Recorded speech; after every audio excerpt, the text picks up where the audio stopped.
Okay, good evening, everyone. I'm Jim Williams, HurricaneCity.com. This situation that's unfolding right now off the southeast coast is going to be, uh, I don't know if anybody's name out there. I'm sure there are people named Florence out there, but, whenever you have these major devastating type hurricanes, Andrew, Katrina, Hugo, the real benchmark ones that the name just stands out. And when you meet somebody that has that name, the first thing that you're thinking about is that hurricane. This is going to be one of those hurricanes, Hurricane Florence.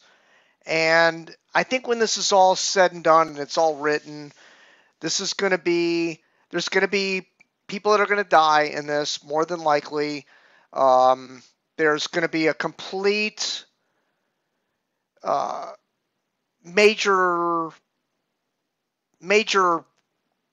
disruption of the infrastructure in North Carolina and probably South Carolina. Virginia, I'm a little bit, I don't want to let them off the hook, but the latest models are all indicating this is going to come into North Carolina and then dip to the south. That's the thinking on the models right now. So we have, and I'm not going to really show you I will show you some model maps tonight, but I'm not going to go to tropical tidbits tonight. They're just overwhelmed with traffic, and loading the models is a little bit problematic. So I'm going to show you the HurTrack program tonight, which is going to give you all the display of the models. And I'm going to kind of tell you my thinking on this. In fact, I'm going to lean heavily on this HurTrack program tonight.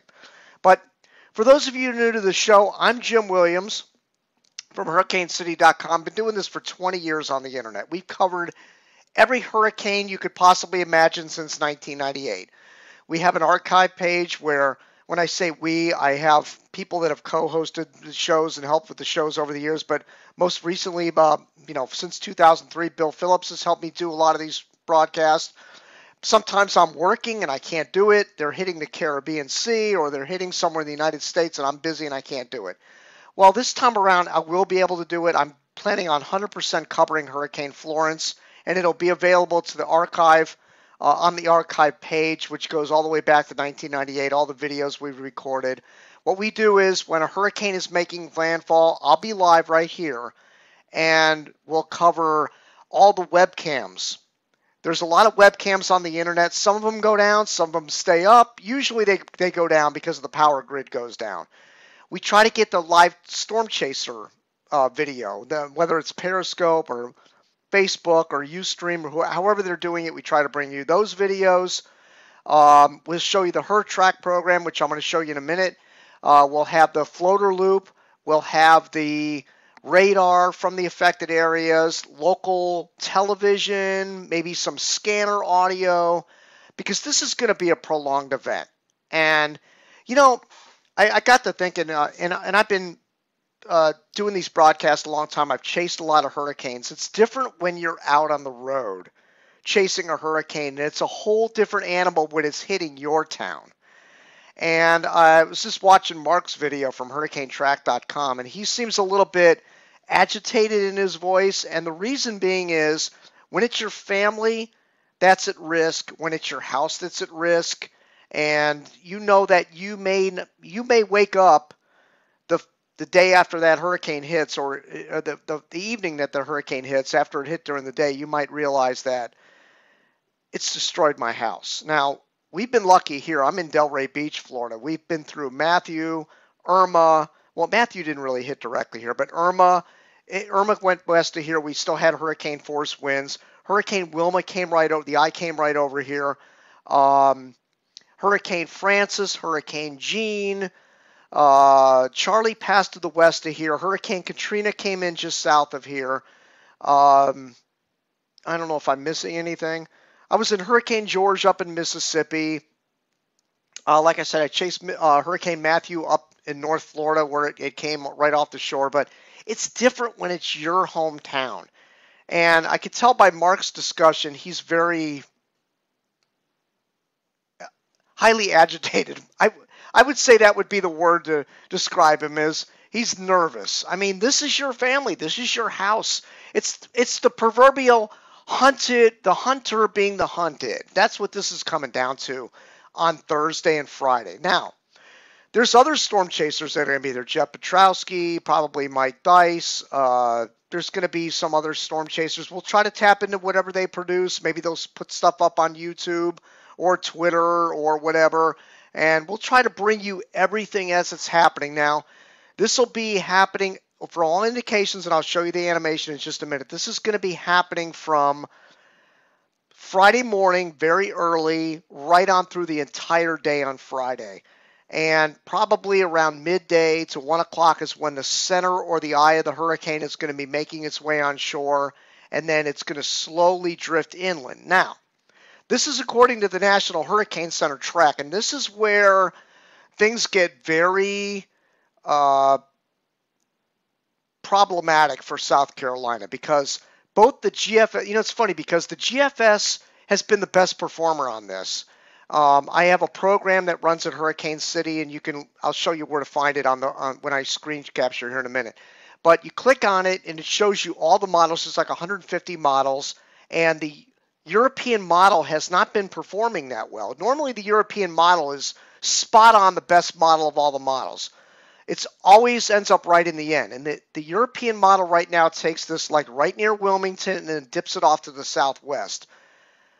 The GFS model has been taking it up towards Morehead City, tangling with the Outer Banks, and then kind of going back south again. But the latest GFS run that just came in a few hours ago has it coming into Wilmington or right near Wilmington, and then buzzsaw, I don't want buzzsaw is the wrong word, but it has it going south right into South Carolina. Now, if this happens, not only will it be a major hit for the coast of North Carolina, probably from Morehead City south, because the wind field's going to expand, but this is going to be a South Carolina system too, which would be both states basically being, the coastal areas anyway, being wiped out. Now, I still think, and the National Hurricane Center forecast track, which I'm going to show you in a minute, takes it right into Wilmington and slowly dissipates it inland.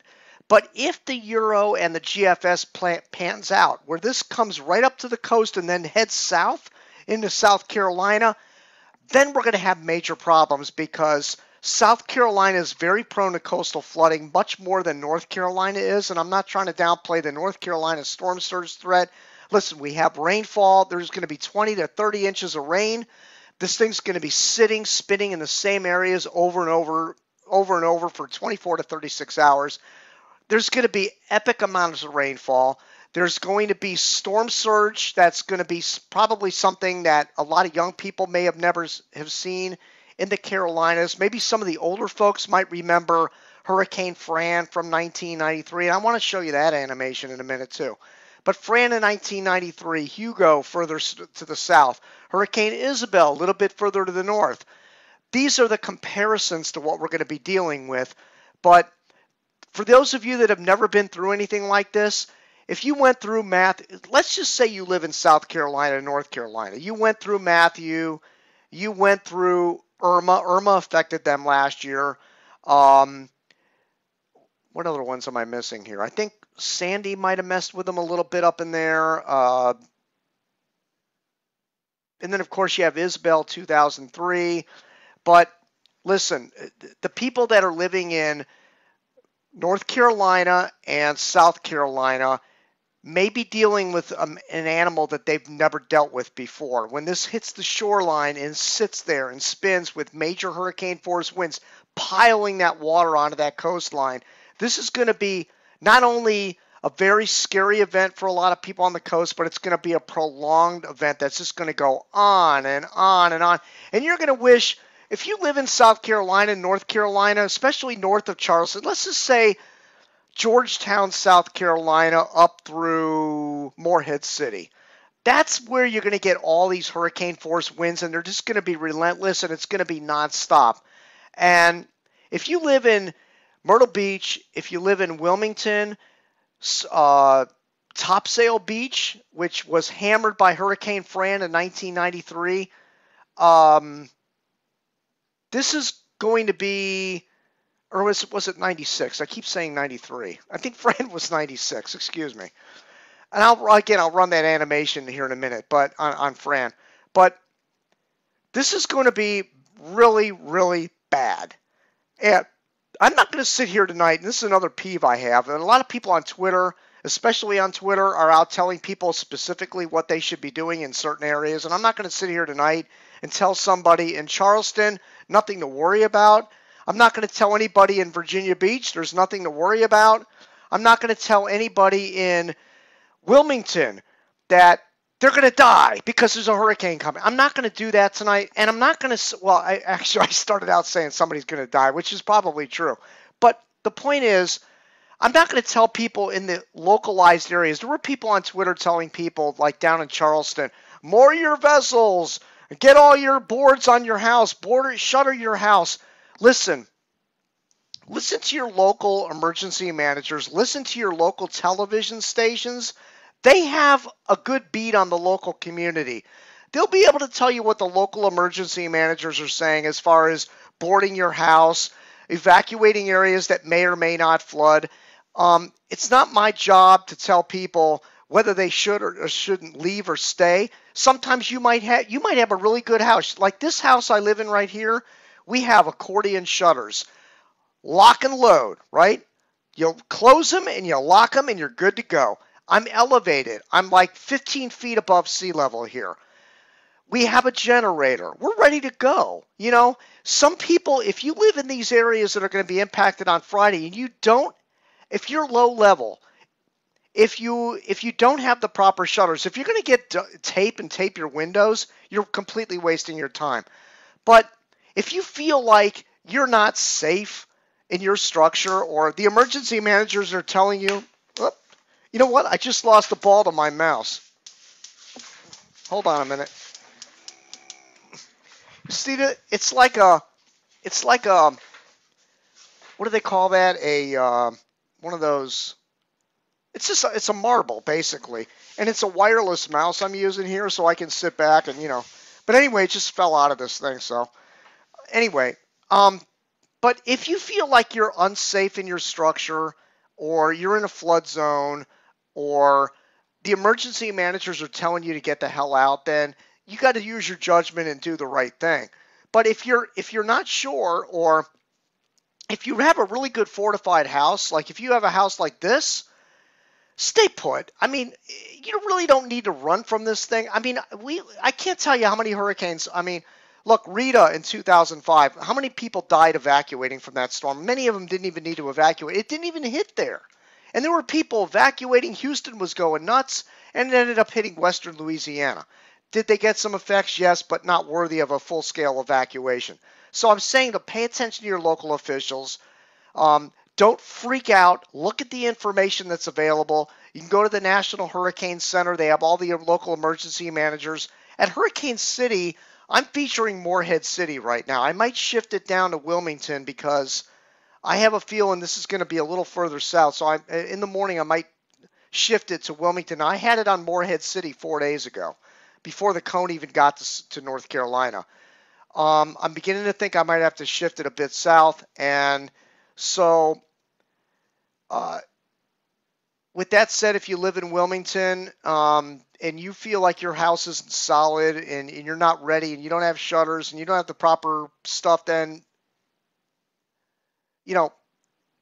see what the local officials are saying. And if you are in a low-lying area that's flood prone, you probably need to get out. But again, that's not for me to decide. You pay attention to your local officials. They'll tell you whether your area is a flood zone or not. I'm going to show you some flood maps here tonight too. So without further ado, let me go ahead and get you the screen capture started. And we're going to show you the current track, and then we're going to maybe show you some of these past tracks and what they did. I'm going to be with you for an hour tonight, and then we're going to can it. This will be recorded on YouTube. On Facebook rather, and then I'll upload it to YouTube, so it'll be kind of like a tropical update video. Instead of doing the traditional tropical update video, which is for about 15-20 minutes, it'll be an hour-long tropical update video. So anyway, let's go ahead, and I'm going to share the screen for the HurTrack program. Let's get started.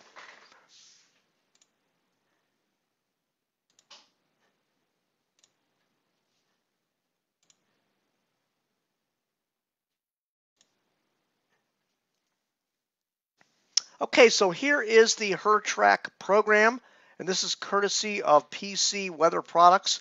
They're the sponsor of Hurricane City, and you can see that link down uh, on the navigation bar on the right-hand side of Hurricane City. This program is really something else. It tells you everything you need to know about the hurricane that's approaching. And so with that said, let's go ahead and show you the animation of Hurricane Florence and what's supposed to happen here according to the HurTrack. Now, the cities that you see listed there are all the cities in the database: Cape Hatteras, Morehead City, Wilmington, Myrtle Beach, Georgetown, Charleston, and Beaufort, South Carolina are all cities in the Hurricane City database. And they're evenly spaced apart. And what we do is like to calculate the return rates and who gets affected most by hurricanes. And you can see here that this moves, the official forecast track from the National Hurricane Center has this moving inland into North Carolina. So here we go. Let me go ahead and forward this. First of all, the yellow circle are tropical storm force wind gusts. So if you're living in Wilmington, Morehead City, Cape Hatteras, North Carolina, by 11 a.m. on Thursday, this is way in advance of landfall. 11 a.m. on Thursday, you're going to be feeling tropical storm force gusts. So if you have to put up shutters or get loose objects in, you have basically until like Wednesday morning, Wednesday maybe afternoon is about the latest you're going to be able to get out there and make any final adjustments, because this is going to be a long event. So get it done now while you're in the yellow circle. And let's go ahead into the future. Then the aqua circle moves in, and these are the winds that are up to hurricane force. So Morehead City, right-hand side, you're going to be getting those winds, those feeder bands coming in with hurricane force gust. Wilmington, you're going to be getting northerly winds, and this is around 10 p.m. on Thursday evening. You're going to be getting northerly winds. And again, this is subject to change, but this is just the way it is as of the 5 p.m. advisory from the National Hurricane Center. Again, the hurricane force wind gusts will be mainly out of the north in the Wilmington area. Now down in Myrtle Beach, you're going to have winds probably offshore at this point. And again, that depends on the track and the trajectory as it comes in. But the Myrtle Beach, Georgetown area, you're going to be getting winds offshore out of the west going out into the ocean. Then we start to see the hurricane force wind field move onshore. This is the red circle, and that would be hurricane force sustained winds inside the red circle. They come on shore at 2 a.m. on Friday morning. Now, you might think, oh, that's horrible. It's going to be dark out. I'm not going to know what's happening. But the good thing is that as the morning progresses, the eye will be coming on shore. So it'll be happening in the daylight hours. At least that's the way it stands right now. So you got the bright red circle there on your screen coming in. And it is going to be approaching near Wilmington on 7 a.m. on Friday morning. And then here's our next position. And we have winds around 140 miles an hour. Now, 140 mile an hour winds, folks, that's enough to pick up a human and throw you. If you go out and you try to stand in this, it will knock you down. If you're in a tall, high projectile vehicle, maybe like you see overseas, these box trucks, they'll be flipped right over on their side. Any small vehicles may be prone to be flipped. Larger vehicles, full-size, pickup trucks or full-size passenger vehicles, low-profile vehicles, they'll be able to withstand these kinds of winds, but they might get shifted a little bit. You might park your car in a parking lot, and then when the hurricane is over, your car might be somewhere else. Your car might be the next space over. Like, wait a minute, I didn't park here. I parked in space 204. Your car might be in space 205. That's how strong winds like this are. They're enough to take a small or a mid-sized passenger four-door vehicle and move it from one parking space to the next. That's how strong these kind of winds are. And it will take a human and it will throw you. So if you go outside and try to run around in this, it's going to pick you up and fling you. 140 miles an hour, nothing to mess with. Okay, it's going to come in just north of Wilmington, according to the National Hurricane Center, at 1 p.m. And again, good thing this is happening during the daylight hours. At least you can see. You can maybe look out your window or something if you don't have it shuttered. And but keep in mind, if you can't look out your window and you have shutters on your house, be very careful opening your front door, because these kinds of winds, even in the lulls, could take your door and fling it right out of your hands and throw you out the front door with it. That's how strong those winds are going to be. So if you're going to open your door, try to open downwind. If you have to do that for any reason, open it downwind. The winds always keep the wind to your back if you're going to do something crazy like that. But try not to open your windows. They might get yanked open. Don't let the wind into your house if you can. But this is what's going to happen. Very high winds, 140 miles an hour. Then we go into the future. Here we are. We're still Category 3, by the way, at 5 p.m. Let me go back. Excuse me. Let me go back here.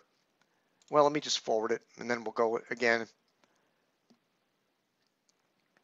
So here we are. It's approaching. So here's the hurricane force wind field.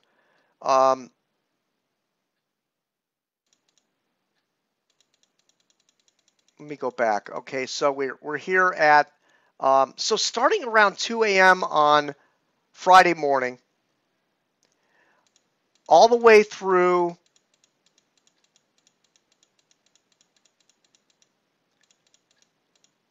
to, it's basically going to be a 24-hour event.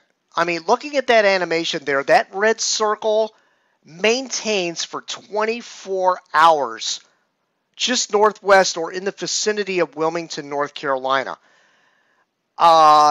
Anybody that experiences hurricane force, just wind gust to 75 miles an hour, knows that will shake your house. So this is going to be shaking your houses in Wilmington, potentially Myrtle Beach, maybe Morehead City, for 24 hours. This is going to be brutal. And then all that water is going to come piling in. I'm going to show you some surge maps in a minute.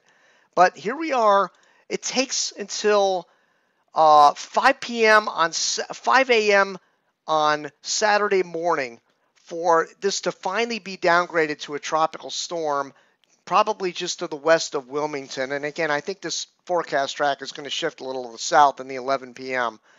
And then, of course, it dissipates, and it's going to continue. It's like a sponge. It's going to be wringing out a sponge on your kitchen sink. This is what the point where it's wringing like a sponge, and it's going to continue dumping on these inland areas. This is going to be just really, really bad. I can't put it into words how much rain and water they're going to be dealing with here. Okay, so let's take a look at the wind swath. Now, this is a real fun program, and it allows you to figure out what the winds are going to be in specific locations.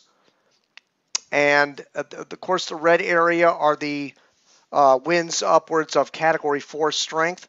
And if we right click, let's say this would be the Topsail Beach area. Show max winds for this location would be 138 mile per hour winds gusting to 167 would be the winds in the Topsail area.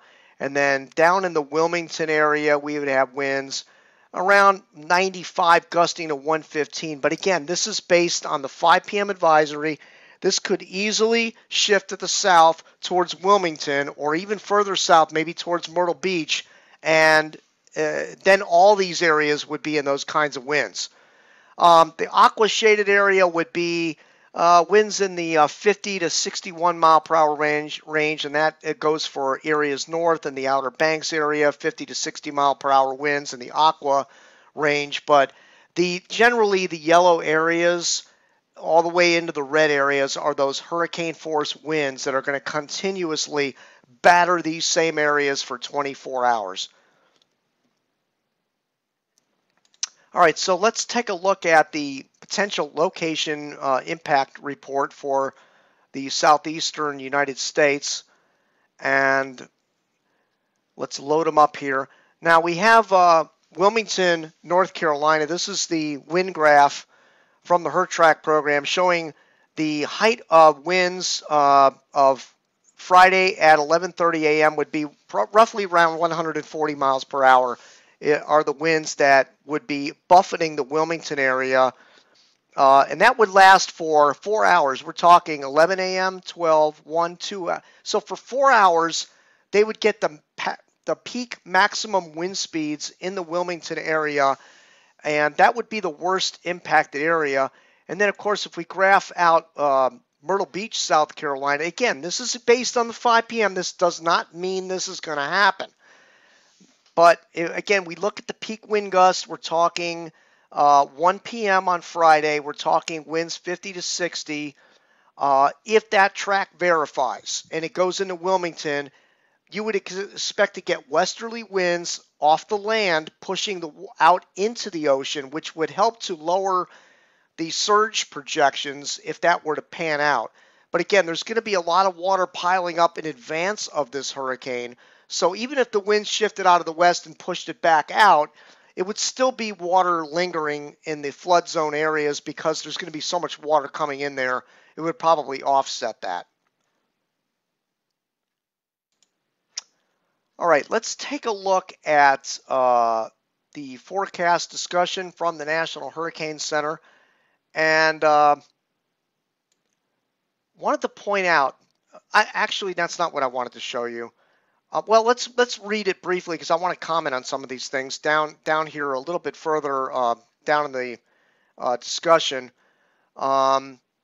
This is the part of the discussions that I really enjoy, and that is the model discussion.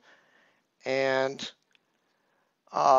this area right in here is the Florence expected to remain in a very favorable environment consisting of low shear of 5 knots and an expanding upper level outflow pattern and above average SSTs 29 to 29.5 degrees Fahrenheit, Celsius rather.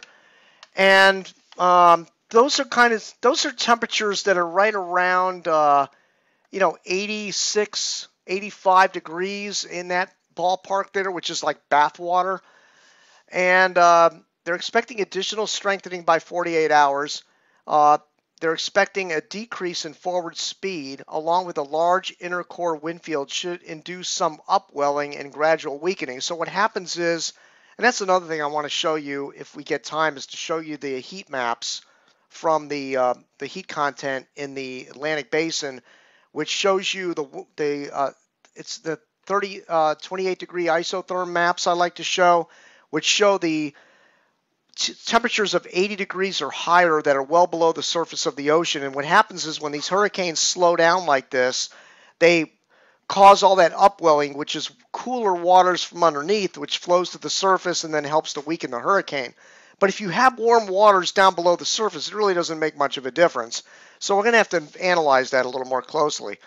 Now, according to Stacy Stewart, although the GFS and the European model and the ship's intensity models are indicating an increase in southwesterly wind shear near 20 knots, this could be due to the ship's model capturing Florence's own strong outflow from the GFS and ECMWF model fields. Despite the weakening shown at 72 hours, Florence is still expected to let me see. Florence. I just lost my train of thought because my telestration pen went out on me. But anyway, I guess you're not able to see that on the screen. But Florence is still expected to remain a dangerous hurricane through landfall, and after Florence moves inland, the slow forward speed of less than 5 knots should cause a rapid spin down and weakening of the hurricane's circulation. Now again, this is if it moves inland. Some of these models keep it right on the coast or just off the coast and then sling it down into South Carolina. That would just be a tragic situation if that were to happen. But if the forecast track from the Hurricane Center pans out, then it would not be as big of a deal for storm surge in South Carolina as it would be if it stalls and then heads south. So that makes all the difference in the world. All right, so quickly, let me talk about Isaac real fast because we have Tropical Storm Isaac out there, And Isaac is heading towards the Caribbean Sea, and there you see it mapped. And I want to quickly show you what's going to happen with this, because these are some of the same areas that were impacted by Maria last year, and it is going to hit let me animate this one more time.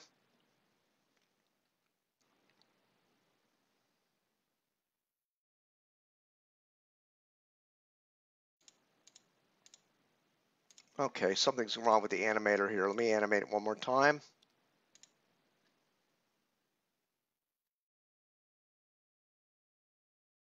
Okay, so here we are. This is on Thursday morning. So before, the Hurricane Center and the models were indicating that this would make landfall in the eastern Caribbean Sea right around the same time that Florence was impacting the United States. But Florence, the timing has slowed down a little bit, whereas on Hurricane Isaac, it has sped up a little bit.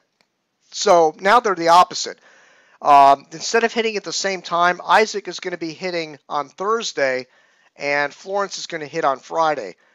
But the good thing is, even though this is going to hit Dominica, which was absolutely devastated by Hurricane Maria last year, it's going to be a tropical storm. We're talking winds 65 miles an hour inside that aqua circle, going right over Dominica, and then pulling away.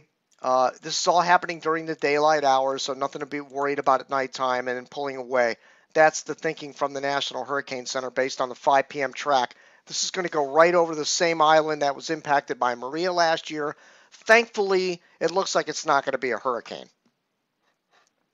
Okay, so let's have a little fun here and open up some past storms from, let's go open up Fran, because I want to show you the difference in Fran compared to what we're dealing with now. And so let's pull this up. And there's, okay, I had it. Where did it go?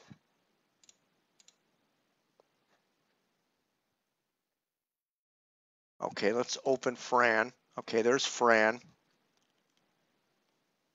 And problem is with this, when you're working with this program, the the information is coming in constantly, and every time there's new information coming into this program, it kind of hesitates. So I'm always pulling up new data all the time, and so you have to bear with me when I'm pulling some of these images up. But all right, let's go with Fran. This was 1996, and here we are, basically the same map I was showing you a little earlier with Hurricane Florence. And let's go ahead and animate the Fran track and see what it did. See, coming up a little more from the south, and it went right over Wilmington and then went up into Virginia. So look at the difference in the wind field. It's kind of stretched from north to south, and at this point the winds were 115, not 140 miles an hour. And also it was kind of moving on shore where the winds are coming from the right and slamming the waves and the surge on shore. But there's a little bit, you get a little bit of a higher surge, I think, when you get systems coming in from the east than you do from, well, I don't know. I can't really say that for certain. But it's a tough call as to whether this surge would be bigger than Fran's surge. But again, this is about 110 miles an hour when it's over Wilmington right here. In fact, 105 mile an hour winds right when it passed over the city. So a little bit of a different animal in the intensity, at least. But look at the size of Fran. Fran was a pretty big hurricane, man. I mean, Fran was looking bigger in this picture than what they're projecting Florence to look like when it makes landfall. So Fran was a larger system from what the history of it was. Now we'll have to see if Florence ends up matching the size of Fran, but Fran was not as powerful, but it was a large hurricane. And then here it is moving in, and again, this was happening at nighttime.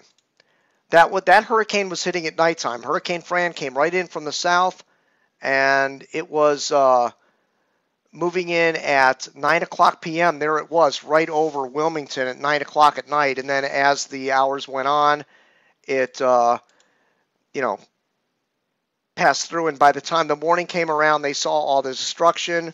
And there was a lot of destruction on the beaches. In fact, my sister went up there, and I believe my brother-in-law as well may have taken some pictures from Topsail Beach. And those are in the database at Hurricane City. If you go to Wilmington, in fact, I'm going to show you that right now because I think that's worthy of discussing. So let me get to that image real quick. Okay, let me stop the share and pull that image up because I want to show you the database real quick. So let me screen capture this browser so you can see where I'm going and how I'm getting this information. Okay, share. All right, we're going to share the browser, and here we go. Okay, first of all, there's the models on Isaac rather. And by the way, do any of you out there get annoyed over the fact that when you have more than one hurricane to track, it's really annoying, man. I hate it. I mean, it seems like it's like this every single year. You have this big threat. There's a hurricane coming, and all of a sudden it's like popcorn out there. Okay, there's one here, there's one there, there's one there, and your head's ready to explode.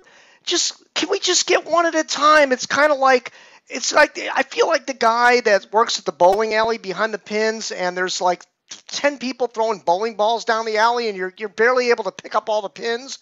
And then there comes another ball to knock all the pins down. I mean, it's crazy when it's this busy out in the Atlantic Basin. I don't like them all happening at one time, but it's crazy. Anyway, here are the models on Isaac, and again, the only one that keeps it near hurricane strength is the UK Met model. And the other models are all around weak tropical storm strength as they pass through the what would be probably the leeward, windward islands passage there. It starts right around Dominica, and anything north of there is considered the leeward islands. Anything south of there is considered the windward islands. But anyway, I was going to talk about the database. So you use the drop-down menus, and you choose City Database. And let's go to Wilmington, and it starts out with the Caribbean islands, and then you go down to North Carolina and Wilmington. And first of all, the thing that I find interesting on this is that here they are showing it's my data, but the most likely time to be hit by a hurricane is between September 7th and September 13th, that little red box at the top. So voila, we have right on schedule. The hurricanes are right on schedule for hitting Wilmington, North Carolina. That's the most likely time to be hit, is right at the height of the hurricane between the 7th and the 13th. But let's scroll down here to all of the hurricanes that have hit Wilmington. And first of all, scrolling through this list, the only hurricane that's comparable to what we're going to be dealing with is 1954 Hurricane Hazel. And that hit with 140 mile per hour winds just from the west, just west of Wilmington, coming in from the south. There was an 8.2 foot storm surge, even well inland up in Baltimore, Maryland. They had 6 foot tide gauges, 6 foot reported on the tides. And Washington, D.C. reported winds up to 100 miles an hour. There were 1,635 homes destroyed, and 16,655 homes damaged in the Wilmington area. That might have not just been the Wilmington area. That might been the entire area of the Carolinas. Let's take a look at a newspaper headline. Nothing to see there. But here's the... let's skip that idea.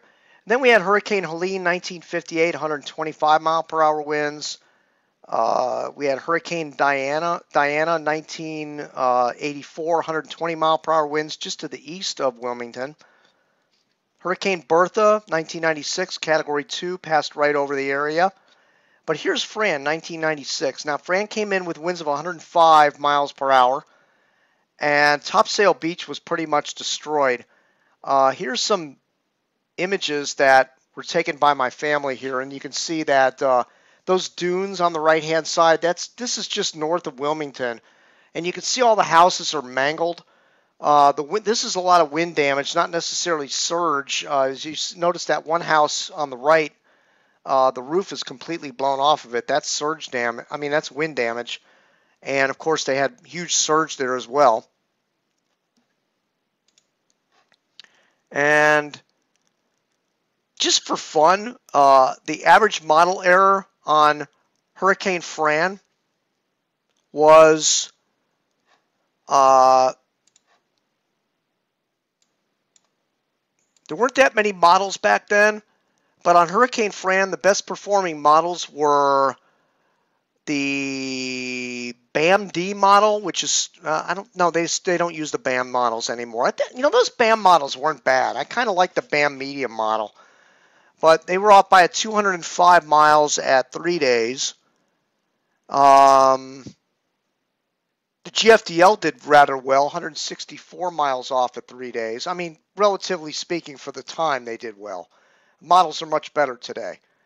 The Guns model, which I don't think they use anymore, which is a combination of the GFDI, the UK Met, and the Navy No Gaps model, was 103 miles off. So that was the best performer on Hurricane Fran. But they don't use those models anymore. So all the ones I mentioned that were the best performers are no longer being used. And the AVN the GFS at the time, which was at that time called the AVN, was terrible on Hurricane Fran.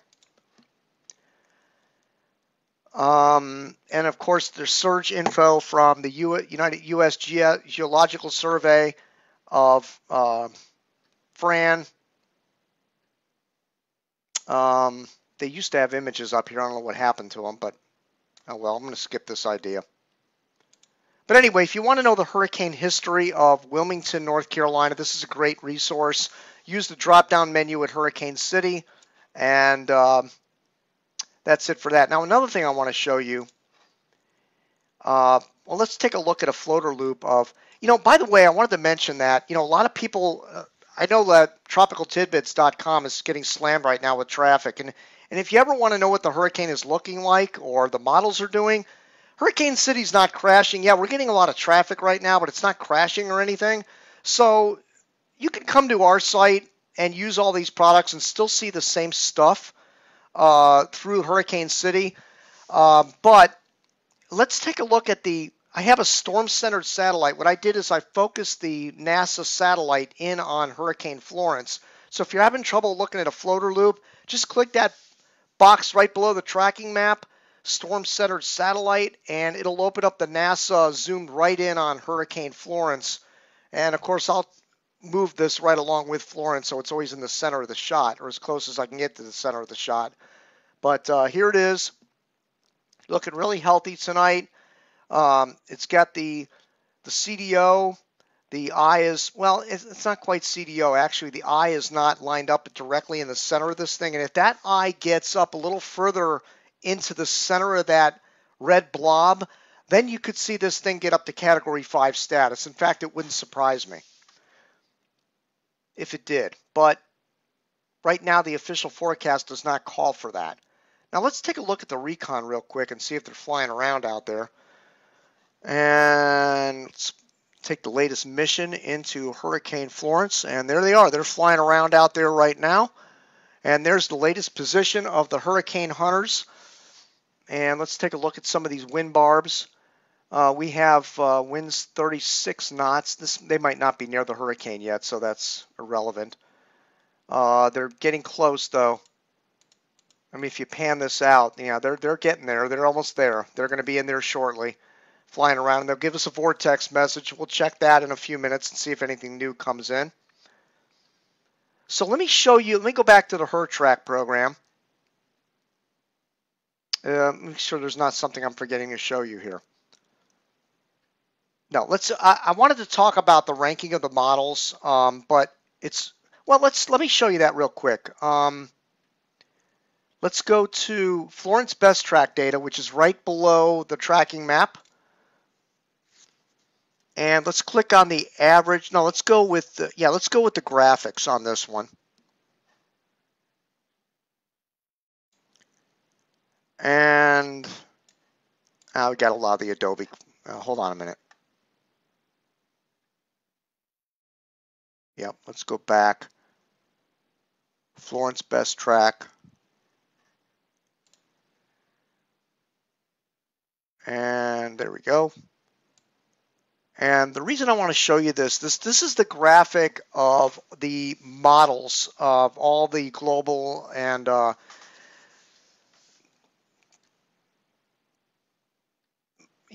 hold on a minute. All right, so we're looking at the model swath that includes this includes the European ensemble models, the GFS ensemble models, and the UK Met, and all the important players in this. And I just wanted to show you, here are the models with the greatest errors, and that is the why isn't it showing here? It might be too many resources being used here.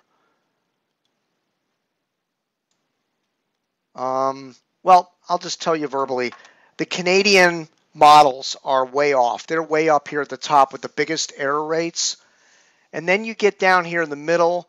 Let's see, the Canadian, I'm sorry,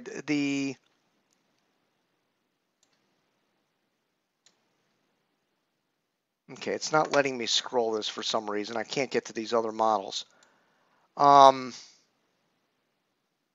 It usually highlights and lets you see what the model name is. I don't know why it's not doing it here. I can't even click on them. Normally you can click on those models and it displays the model.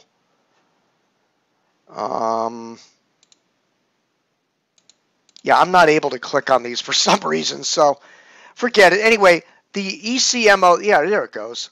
I don't know if you can see the, you can see the pop-ups finally. Okay, the ECMO, there it is. The ECMO, which is the European operator, let me get back to it.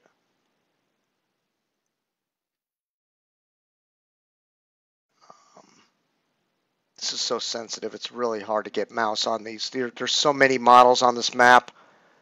Well, anyway, let's just scroll through. All right, the TVCN models are the best performers. The TCON, the TVCA, those are variations of different models. Those are performing the best down here at the bottom. The European model, which I had before and I can't find it now, but the European model is somewhere right where my mouse pointer is, like right in the middle of the pack. But the AVN, the GFS model, is one of the better performers. There's the UK interpolated model, which means additional data.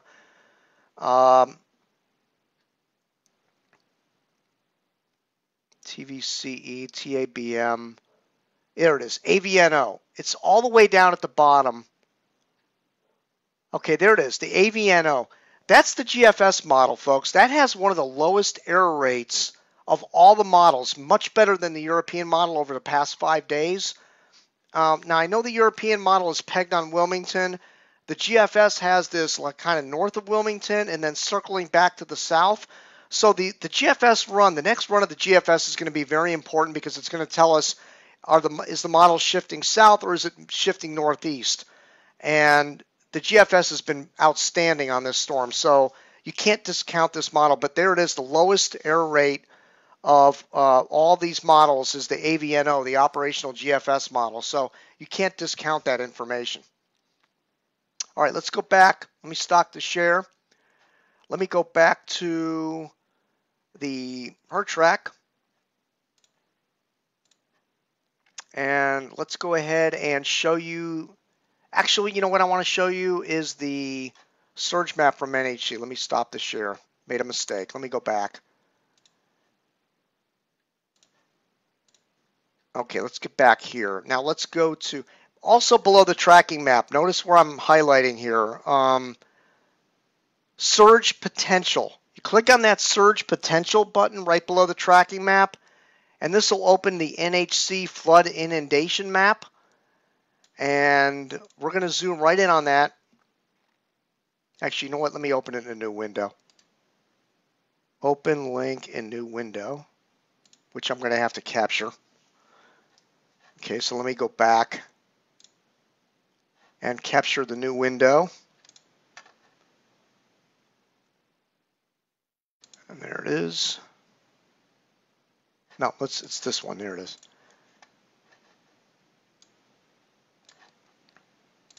Okay. So here is the surge map from the National Hurricane Center, and this can be found again right below the links on the map at Hurricane City. And let's go ahead and focus our screen on South and North Carolina. So, okay, here we go. Now, the legend, the yellow areas are greater than 3 feet above ground. The blue areas are greater than 1 foot above ground. So we've got 1 foot flooding basically up in the Elizabeth City potential area here. And then some of these rivers, and you know, this is what I want to emphasize. Notice the rivers going inland are, all that water is going to pile up in these rivers. And I know from past hurricanes, Hurricane Floyd, Hurricane Fran, I think Bertha did this. There's another one I'm missing. Isabel. They all have caused major flooding problems on the Neuse River. Neuse River, the Pamlico Sound, all that water piles up and it goes inland in the New Bern area. They really need to be careful because there's going to be water piling up. Those red areas are indicating that we could see water piling up 9 feet above ground level. So this is going to be really, really bad in some of these inland waterways, especially with all that water piling up and moving inland like that. It's just going to be tragic what's going to happen upstream in some of these waterways and canals. Then we go a little further south, and of course here is the Morehead City area. Not real bad, but I remember there was a hurricane a couple of years back that hit Morehead City, and there was a town along here somewhere that completely got devastated by flooding. Let me zoom in even more. Maybe I can find it here. Yeah, it was Atlantic Beach. I think I remember Atlantic Beach had some big problems.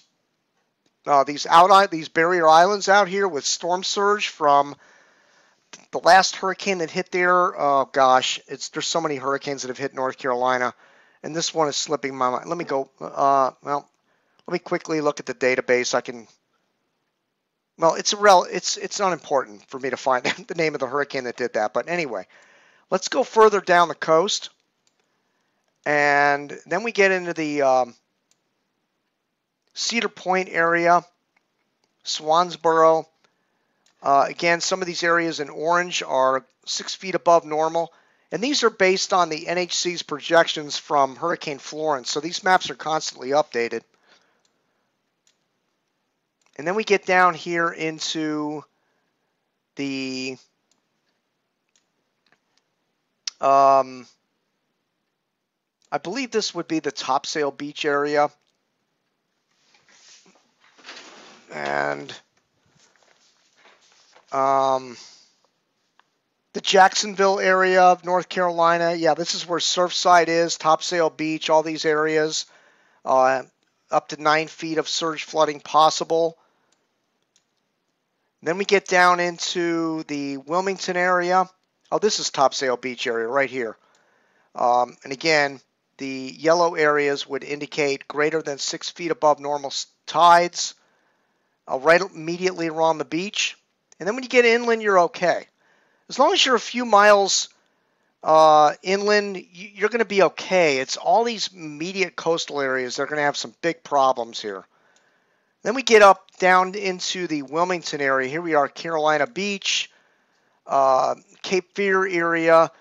Again, right along the immediate coast, 6 to 9 foot inundation levels. The Southport area. and you get the greater Wilmington area,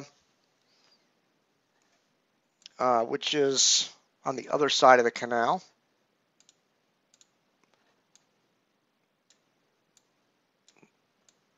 Here we go. And zooming this in on the Wilmington area, and again, immediately along the coast, water inundation. But if you're inland, away from the Cape Fear River, you're probably going to be okay, unless you're on a river. So the Wilmington area isn't that prone to flooding as areas further north. And then we go down go a little bit further south. Here we are on Holden Beach. Again, not a big surge problem there. We're only talking expecting more than about a foot of water in these areas. But again, this could all increase if the track shifts south. That's the all-important note here. If the track is further south, the water is going to be higher than this. This is based on the 5 p.m. advisory and what's projected to happen at the 5 p.m. advisory. And again, shifting south can make all the difference in the world. Now here we get into Murrells Inlet and getting down into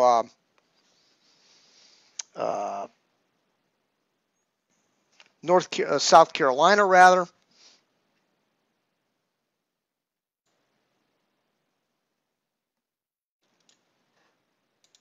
Losing my bearings. I'm too zoomed in here. Yeah, this is the Myrtle Beach area. But again, you're talking winds coming from this direction over toward this direction. You know, they're winds that are going to be offshore based on the 5 p.m. advisory. If the winds are coming in from east to west, it's going to be a whole different ballgame on this map. But right as it stands right now, 1 foot surge in South Carolina, and we're talking 6 to 9 feet in some isolated areas in southeastern North Carolina. And then the further north you get, when you get up into that Pamlico Sound, that's where we're going to run into the big problems with all that onshore flow pushing the water in there.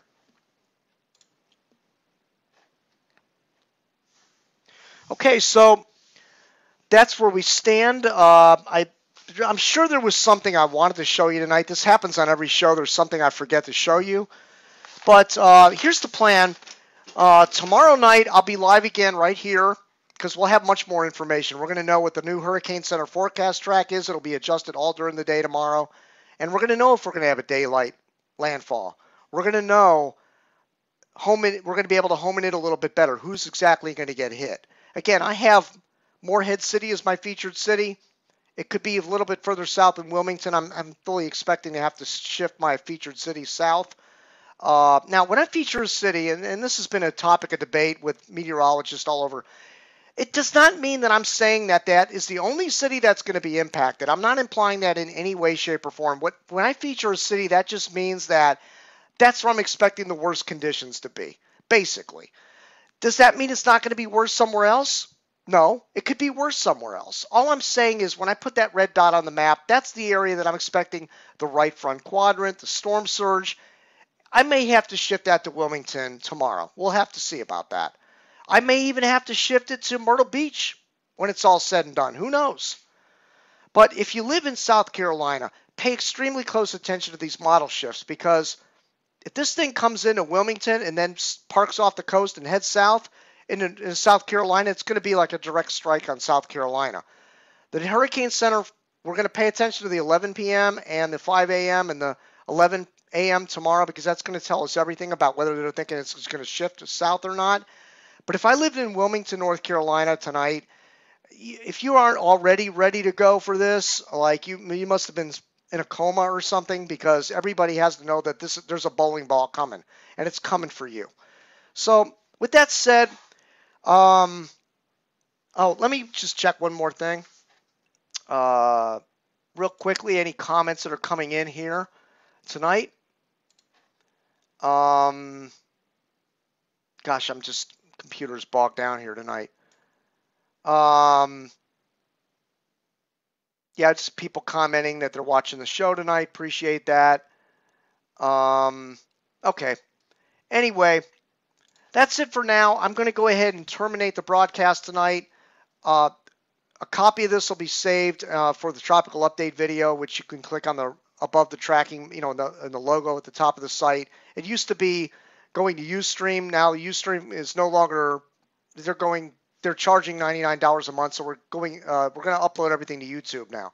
This will be uploaded to YouTube as a tropical update video, and then we'll be right back here tomorrow night, 8 o'clock, hurricane warning show, 8 o'clock to 9 o'clock tomorrow night, and then Thursday night I'll be back here again for another hour, and then we're going to get ready because Friday morning it's all going to start going down. I'm anticipating the broadcast starting sometime late morning on Friday, and it'll be a marathon. It'll go for probably 24 hours as the water's going to be piling up in these areas. So we'll have to see what happens.